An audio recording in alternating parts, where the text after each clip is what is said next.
आज अभी हम क्या करेंगे, सेंट्रल टेंडेंसी का थर्ड पार्ट।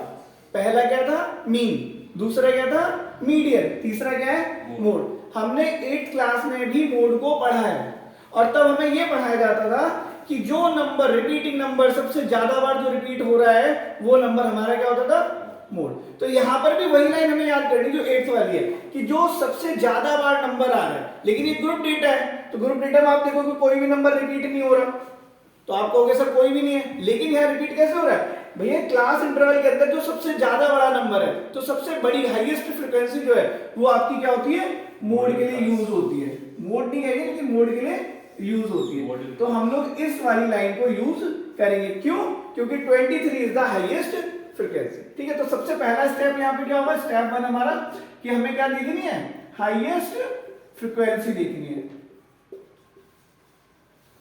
अब हम लिखते हैं मोड का फॉर्मूला, क्योंकि जब तक हम फॉर्मूला नहीं लिखेंगे तब तक हम ये नहीं पता करेंगे कि हमें ढूंढना क्या क्या है। भाई एल निकालना है, एच निकालना है, F0 निकालना है, F1 निकालना है, F2 निकालना है। तो यहाँ पे देखो सम की कोई जरूरत नहीं है, इनको जोड़ने की जरूरत नहीं, जबकि हमने मीन में भी जोड़ा है इनको, एन निकाला, लेकिन मैंने यहाँ लिख दिया, बट मैं इसका क्या लिख रहा हूँ, क्रॉस कर रहा हूँ कि इसकी हमें जरूरत नहीं है, तो इसके मतलब हमें टाइम वेस्ट नहीं करना है कि हमें सम करके करना है।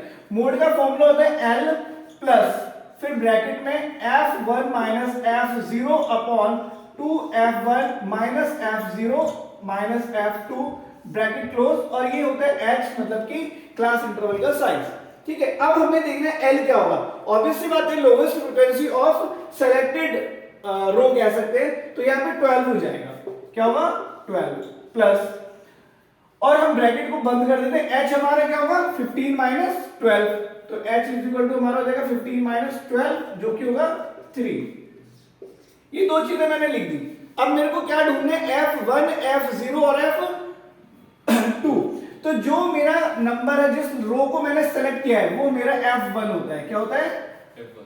तो 1 से पहले क्या आता है F0, तो ऊपर वाला क्या हो जाएगा F0 और नीचे वाला क्या हो जाएगा F2। इसका मतलब जो मेरा F1 है वो क्या है 23 और F0 है वो क्या है 10, F2 है वो 21। तो F1 की जगह मैं क्या लिखूंगा 23 माइनस F0 की जगह क्या लिखूंगा 10, तो 2 इंटू 23 माइनस 10 माइनस 21, ये हमारा कैलकुलेशन का पार्ट हो गया। अब फिर से हमें याद क्या करना है, बॉडी मास, क्योंकि बच्चों को ध्यान नहीं रहता बॉडी मास करना, क्या कर देते हैं 2 इंटू 23 से पहले 10 माइनस करने लग जाते हैं, वो गलती हो जाती है। तो हमें पहले बॉडी मास का बहुत ध्यान रखना है, तो हमें क्या करना है 12 और फिर प्लस ब्रैकेट के अंदर 23 माइनस 10 कितना हो जाएगा 13 अपॉन 23 इंटू 2 46 माइनस 10 माइनस 21 और इंटू 3। फिर से बॉडी मास को ध्यान रखना है, तो हमें पहले ये वाला पार्ट पूरा सॉल्व करना पड़ेगा। ठीक है, तो हम देखेंगे 12 प्लस 13 अपॉन 46 माइनस 10 कितना होगा 36, 36 माइनस 21 करेंगे तो हमारा कितना आएगा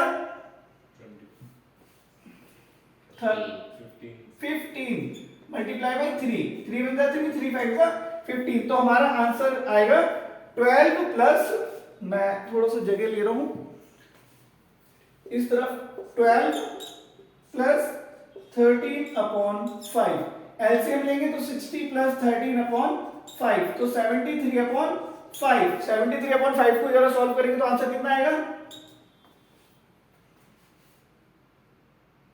14.6, दैट इज अवर मोड।